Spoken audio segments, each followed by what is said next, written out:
C'est la société Certinia du groupe Tessi qui va intervenir sur la thématique de l'onboarding digital. Comment sécuriser les parcours d'entrée en relation de bout en bout. Pour cette présentation, Monsieur Clément Savoie, directeur d'activité pour la confiance numérique, et Monsieur Dehi Reza, directeur avant-vente chez Certinia. Messieurs, vous avez 30 minutes. À vous de jouer. Bonjour à toutes et à tous. Donc Clément Savoie et je suis accompagné donc de Reza Dehi. Hop, tu me le changes. On va changer les slides déjà, ce sera pas mal.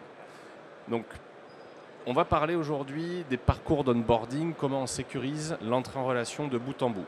Donc, quand on apporte la confiance numérique, on se dit comment on va pouvoir l'organiser, à quel moment on va la faire rentrer dans les parcours. Et aujourd'hui, avec nos produits, on est capable en fait de la faire rentrer à tous les niveaux du parcours. Donc quand on regarde un parcours classique d'entrée en relation, que ce soit sur une assurance, même un cas RH qu'on vous présentera ensuite, il va toujours y avoir la prise de contact, que ce soit au travers d'un humain ou au travers en fait de la technique, au travers d'un site internet. On va pouvoir commencer à identifier les personnes. On fait aujourd'hui beaucoup d'authentification de personnes à distance, donc on va récupérer les informations de la personne et les injecter dans un parcours. On va faire l'entrée en relation, du contrôle de pièces par exemple, pour faire du contrôle de cohérence, les justificatifs divers. On va être capable de commencer à corréler des pièces avec des éléments en fait, qui sont liés à l'identité. La suite logique, c'est quoi? C'est la contractualisation. On va être capable, grâce à ça, en fait, de générer automatiquement des contrats, des devis, tout type de documents basés sur les données d'identité qu'on a récupérées. Donc on va être en capacité de récupérer les informations, les processer et les injecter dans des documents. La suite, c'est quoi? C'est la gestion courante de la vie d'un collaborateur, d'un client. C'est tout ce qui va être le paiement, la facture, etc. La réauthentification, par exemple, quand on perd son mot de passe, on va être capable d'aller réauthentifier les personnes. Et enfin, la fin de relation qui peut aussi se faire avec une signature électronique. Signature électronique aujourd'hui qui devient une commodité. Vous en avez déjà entendu parler, tout le monde l'utilise. Ce qui est en train d'évoluer, c'est de plus en plus plutôt l'entrée en relation et la vérification d'identité à distance. La signature électronique, elle est incontournable aujourd'hui. Donc, il y a quand même de plus en plus de personnes qui l'utilisent. On a des risques qui sont identifiés. On a des risques de fraude sur la banque. On a des risques de fraude sur l'assurance, sur l'immobilier, sur la santé et le social. On a des risques d'usurpation d'identité partout. On a des risques du coup d'avoir des fausses signatures aussi en sortie. Donc, comment on peut contourner ça? Aujourd'hui, il y a une des premières pistes, c'est l'identité numérique. Donc on a France Identité, on avait France Connect aujourd'hui qui était utilisée. On a donc la nouvelle carte d'identité électronique qui nous permet d'accéder à France Identité. C'est des premières pistes pour se dire je veux accéder rapidement à une identité étatique. Donc identité étatique à un niveau élevé. Donc la réglementation est en pleine évolution. Ça bouge, ça évolue. Quand on compare à nos voisins européens, si on prend le cas aujourd'hui de la proximité immédiate avec la Belgique, il y a un protocole qui s'appelle ITSMI. ITSMI nous permet aujourd'hui de s'authentifier de manière très rapide et simple et d'avoir une signature et une identité qualifiée. Donc c'est des choses aujourd'hui qu'en France, on ne sait pas faire encore, ou en tout cas on y va petit à petit. Il y a quand même un retard aujourd'hui sur le sol français sur ces aspects-là. On a aussi des protocoles franco-français, on a le PEVID. Donc le protocole de vérification d'identité à distance, c'est quelque chose qui est poussé par les banques aujourd'hui, mais quand on parle avec nos clients ou nos prospects aujourd'hui, ils nous disent « moi je veux faire du PEVID, je veux vraiment avoir une garantie de l'authenticité de la personne qui est en face de moi ». Et en fait, quand on vient mettre en face le parcours, etc., ça devient de plus en plus compliqué. Et on a une logique aussi économique, le coût des parcours PEVID qui fait qu'on n'y va pas forcément.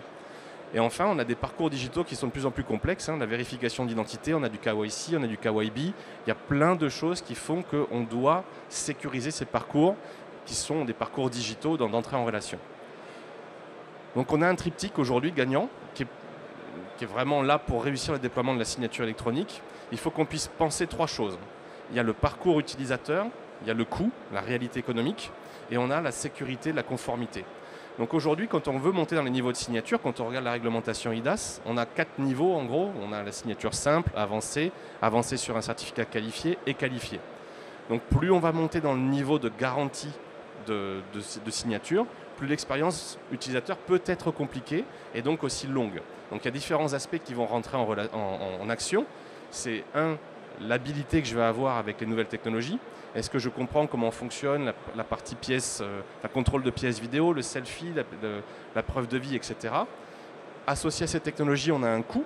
Donc si je n'ai pas de capacité à investir sereinement sur ces aspects-là. Je vais dire, ok, je peux peut-être descendre au niveau de signature, mais encore une fois, on a une relation en fait à chaque fois entre ces trois aspects qui font que si je veux garantir la conformité et la sécurité sur ma transaction, je suis obligé de monter dans le niveau de signature et ça a un impact sur mon expérience utilisateur et sur le coût. Donc il faut que j'arrive à trouver le bon procédé pour faire ça. Aujourd'hui, de notre côté, côté Certinia Sign, on est capable de faire de la signature simple, avancée et qualifiée, donc de l'avancée basée sur un certificat qualifié. On est capable de faire de la signature PVID, elle est de moins en moins demandée pour être tout à fait transparent, mais on est aussi capable de faire de la signature qualifiée sans opérateur. Ça veut dire qu'on est basé uniquement sur de l'IA qui va contrôler en fait les différentes pièces et les différentes vidéos, et on va être capable de générer un certificat qualifié basé donc sur cette authentification vidéo. Donc on est capable de faire de la signature simple de manière très rapide. Avancée, c'est du contrôle de pièces, c'est aussi très rapide. Et sur la signature qualifiée sans opérateur, on va être sur 30 à 40 secondes sur la totalité du parcours. Donc encore une fois, on est capable, comme on n'a pas d'opérateur humain, de limiter le coût, mais aussi d'avoir une expérience utilisateur qui nous permet de diffuser en masse ces parcours-là.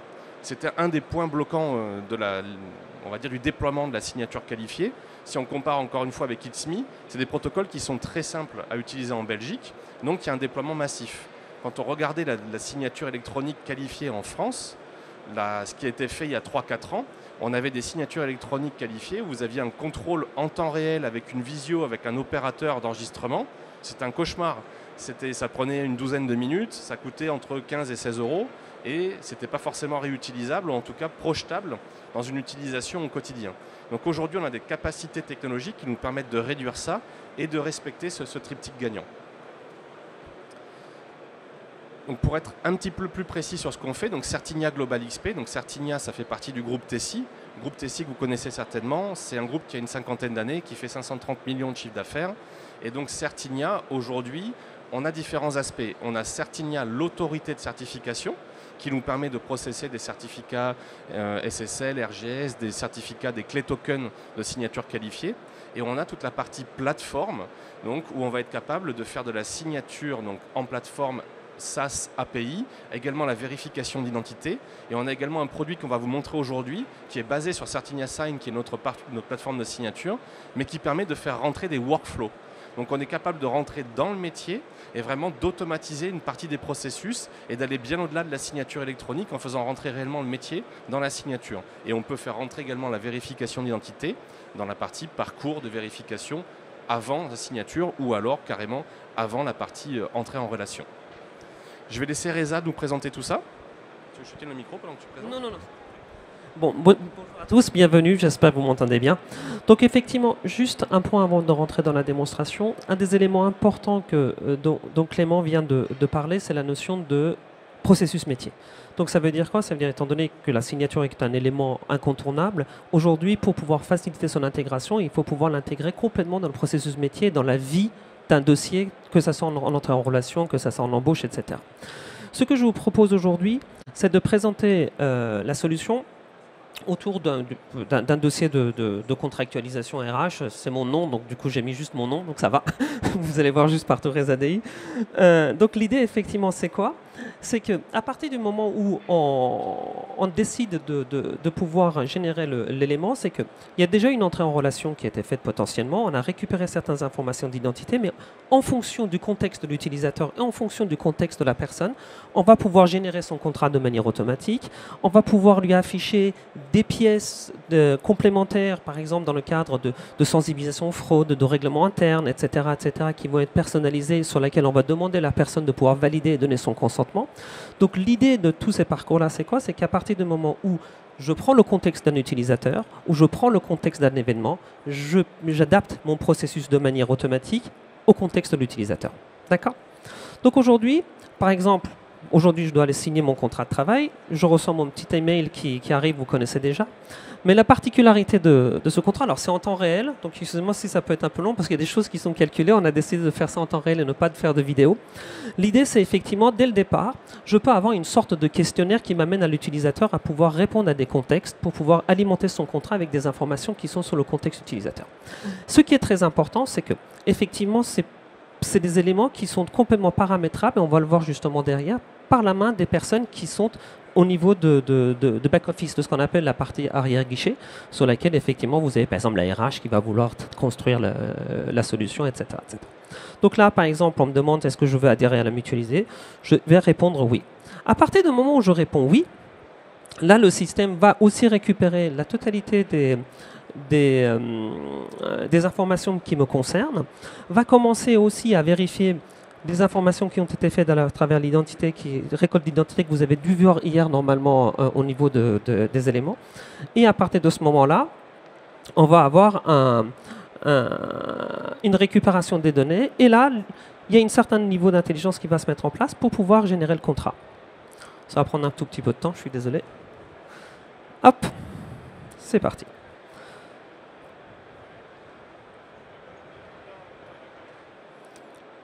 Hop. Une fois qu'on a ces informations-là, donc, il y a un certain nombre d'informations qui ont été récoltées. Dès le départ, on demande si la personne est d'accord avec le consentement des éléments qui sont dessus.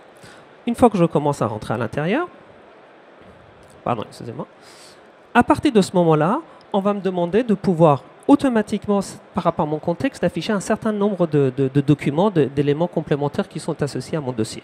Donc effectivement, là, le règlement intérieur, je peux aller le regarder, je peux le télécharger, je peux même avoir des vidéos. Ce sont des mécanismes typiquement, si vous voulez rentrer dans le parcours d'utilisateur, la notion de sensibilisation aux fraudes, etc., vous pouvez lui imposer dès le départ la visualisation des vidéos pour être sûr qu'il a bien compris cette notion-là. Donc là, on est vraiment dans ce qu'on appelle la notion de parcours utilisateur. Donc on va intégrer les éléments métiers dans le cadre d'une signature. Et on va utiliser les méthodes, la techno de signature pour dire effectivement il a bien été sensibilisé là-dessus, il a bien lu les règlements intérieurs, etc., etc., avant de faire son onboarding. Donc là, typiquement, je peux afficher une vidéo. Voilà, c'est ma petite vidéo perso, hein, etc., etc. Et du coup, à chaque fois, je demande le consentement de la personne sur tous les éléments qui ont été faits. Une fois que j'ai fait ça, à ce moment-là, on va lui afficher le contrat avec l'ensemble des informations qui ont été personnalisées. Vous voyez, typiquement, on va retrouver, et là on va le voir tout à l'heure comment ça fonctionne, on va trouver un certain nombre d'éléments qui vont reprendre les informations, la date de début, la date de fin. Normalement, je devrais finir en 30 mars mon contrat. Il faut qu'on en parle. Donc du coup, merci Clément. Et je retrouve effectivement les informations qui sont au niveau de je souhaite adhérer ou pas. Et à partir de ce moment-là, je vais, lui approuver, s'il te plaît.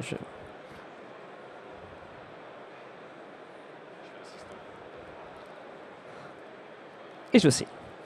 Une fois que je signe, ça aussi c'est un élément important, c'est qu'en fonction du niveau de contrat qu'on va avoir, on va l'amener par rapport à un niveau de signature. Clément en a parlé tout à l'heure. On a parlé de signature simple. Aujourd'hui, on va être plutôt dans la signature simple. Si vous voulez voir la signature, je dirais, avancée, qualifiée, etc., on tient notre stand à votre disposition pour vous montrer la totalité. Donc, on peut effectivement, là, on est dans un mécanisme de type OTP, donc avec 2 facteurs d'authentification. Mais oui, vous m'entendez? Pardon. Mais par contre, on a aussi, aujourd'hui, on travaille côté Innovation Choice sur des éléments beaucoup plus inclusifs, comme la voix, comme la vidéo, parce que la vidéo, effectivement, vous avez potentiellement besoin de manipuler, et certaines personnes ont dû manipuler les éléments. Donc, on va aussi introduire d'autres éléments qu'on est en train d'essayer de certifier à travers la voix, avec la signature directement depuis la voix. Donc, ça nécessite un certain niveau, je dirais, de technicité et d'appareil. Mais l'idée, effectivement, c'est aussi pouvoir utiliser ces éléments-là et intégrer ce qu'on appelle le hash biométrique de la voix dans la signature pour pouvoir le revérifier et authentifier la personne. Ça aussi, bon là je ne peux pas le faire ici parce que j'ai le micro, il va pas accepter, mais on pourra vous montrer ça tout à l'heure si vous avez envie d'avoir plus d'informations par rapport à la notion de voix. Donc là, je vais utiliser juste un simple SMS. Mais excusez-moi, hop.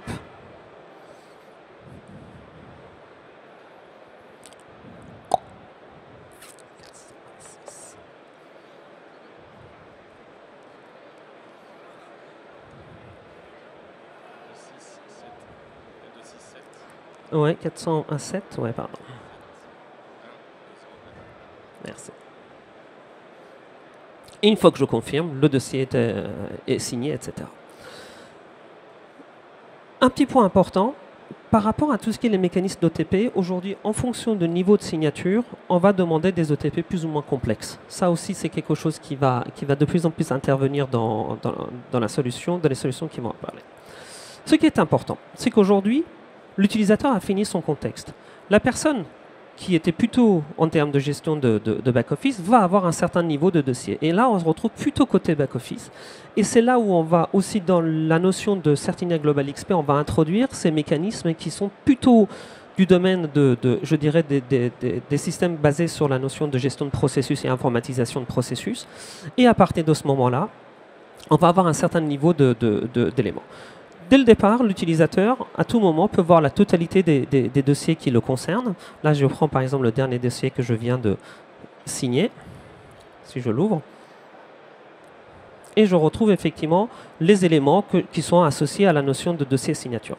Tous ces éléments-là rentrent dans un mécanisme de workflow et de notion de contrat. Si par exemple je regarde mon contrat qui a été signé par l'utilisateur, je retrouve effectivement la totalité des informations qui sont dessus. Donc là, j'ai la notion de signature. Mais ce qui est intéressant, c'est de voir comment est-ce que ce contrat a été généré de manière automatique par la solution.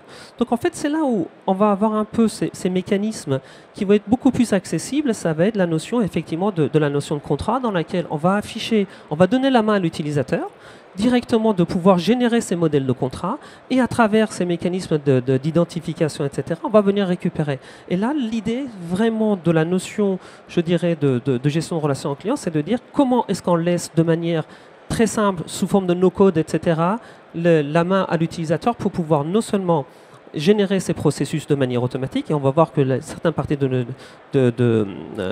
génération de ces processus se font à travers l'IA, à travers le langage naturel, et à partir de là, configurer ces différents modèles de documents. Par exemple, ici, j'ai le contrat dans lequel j'avais effectivement toutes les informations qui peuvent être accessibles. Pareil, au niveau de l'arbre de décision, vous avez tout un ensemble de process qui peut être fait de cette manière-là. Donc l'idée, en fin de compte, aujourd'hui, par rapport à ça, c'est que aujourd'hui, la signature électronique, oui.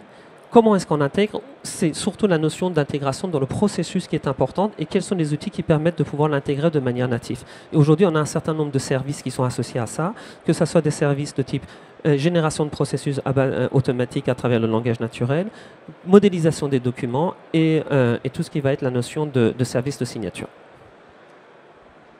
On a fini sur la démo. Est-ce que vous avez des questions? Je crois qu'il nous reste 3 minutes, si je ne dis pas de bêtises.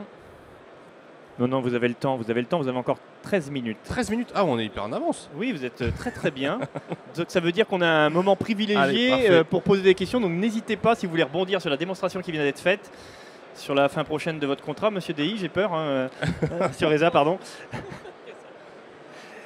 Est-ce que des questions, c'est un moment privilégié, on a le temps en plus, donc n'hésitez pas, il y aura bien sûr la possibilité d'aller sur le stand. Madame. Merci pour la présentation. Moi, je voulais savoir si le workflow il continue aussi sur les outils métiers de l'entreprise, c'est-à-dire est-ce que là on est sur le process d'embauche RH, est-ce qu'il y a une intégration avec les outils ensuite internes de l'entreprise? Alors tout à fait. Là, c'était une proposition d'embauche RH, c'était un processus que j'avais sous la main, donc du coup je le... Mais effectivement, je vais changer de micro. Donc effectivement, l'ensemble de ces processus-là, aujourd'hui, on a des modèles de process, mais ils peuvent être complètement adaptés, personnalisés par rapport au processus métier. Que ce soit là, on est dans le RH, là, on a tout ce qui va être la notion de achat. Un de nos clients fait de la totalité de ces processus de signature à l'intérieur de cette solution achat, la partie éthique, la partie développement durable, etc., etc. Tous ces processus, même dans la construction de bâtiments, se font à travers ça. La particularité aussi, c'est que derrière, quand on a des pièces justificatives qui sont associées, qui peuvent être variées, on a tous les mécanismes aussi de signature de toutes ces différentes pièces à travers le processus. Donc le système va détecter on est en face de quelle pièce et elle va adapter. Alors c'est un peu technique, l'utilisation et la signature de documents, quand c'est du PDF, ça va être du PADES, XADES, etc. Il va le faire de manière automatique. Tous ces éléments-là sont complètement désormais enlevés sur la charge de l'intégration et sont directement intégrés à travers un ensemble de services qui sont disponibles ou via DSGHM ou via les API qu'on peut donner à disposition.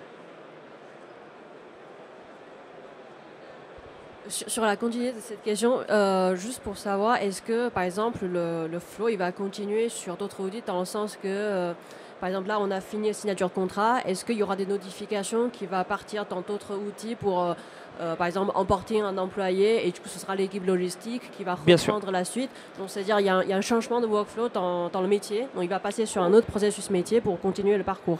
Complètement. C'est-à-dire qu'aujourd'hui, la notion de Global XP, ça ne s'arrête pas qu'à la signature. La signature n'est qu'un service. On va aller beaucoup plus loin. C'est-à-dire aussi, s'il y a besoin d'aller au-delà de la notion de contractualisation, on va aussi aller jusqu'à distribuer, notifier, comme vous avez dit, il y a tout un mécanisme de notification, voire même lancer d'autres process qui n'ont rien à voir avec la signature électronique, qui peuvent être côté métier. Pareil. Ça continue, oui, tout à fait.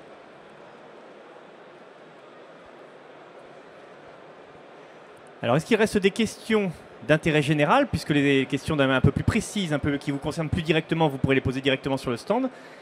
S'il vous reste des questions qui pourraient intéresser un cadre un peu plus large que vous, monsieur. Moi j'avais une question sur le hash biométrique pour la voix. Je me disais, je ne sais pas du tout à quel niveau de signature ça correspond ou pas, c'est juste un bonus que vous avez imaginé et on peut comprendre l'intérêt ou comment vous voyez cette option-là? Alors, je réponds. Ou tu réponds. On va être deux à répondre. Par rapport à ça, aujourd'hui, la signature par la voix, ça va être plutôt utilisé côté signature simple. Il peut être associé à la notion de signature avancée, mais il y a besoin de vérifier la pièce d'identité de la personne préalablement. L'idée de la voix, c'est qu'au moment où la personne signe, on va calculer le hash et on va porter dans la signature le hash de la voix. Ce qui fait que quand il faut réauthentifier la personne, il y a tout un mécanisme qui permet de dire je répète la même phrase et derrière on vérifie que le hash qui est porté dans la signature correspond bien à la voix de la personne. Donc l'idée effectivement c'est de remplacer la notion d'OTP, la notion d'email, sur laquelle on n'a pas forcément une notion d'inclusivité qui permet effectivement à des personnes un peu plus âgées ou souffrant d'un certain niveau de handicap de signer directement à travers leurs éléments. Et on est sûr que c'est la personne, il a donné son accord, puisque un OTP, vous pouvez toujours donner votre téléphone à quelqu'un de la face, mais là on est un peu plus sécurisé, on essaie d'amener cette notion de confiance un peu là-dessus. En fait, on a une logique d'accessibilité qui est très forte, donc on a aussi les audits RG2A, et cette fonctionnalité-là de la voix vient de là. Donc c'est de se dire, on rend la signature électronique accessible à toutes et tous, et la voix était un moyen de le faire. S'il n'y a pas de contrôle de pièces, on est uniquement sur la signature simple.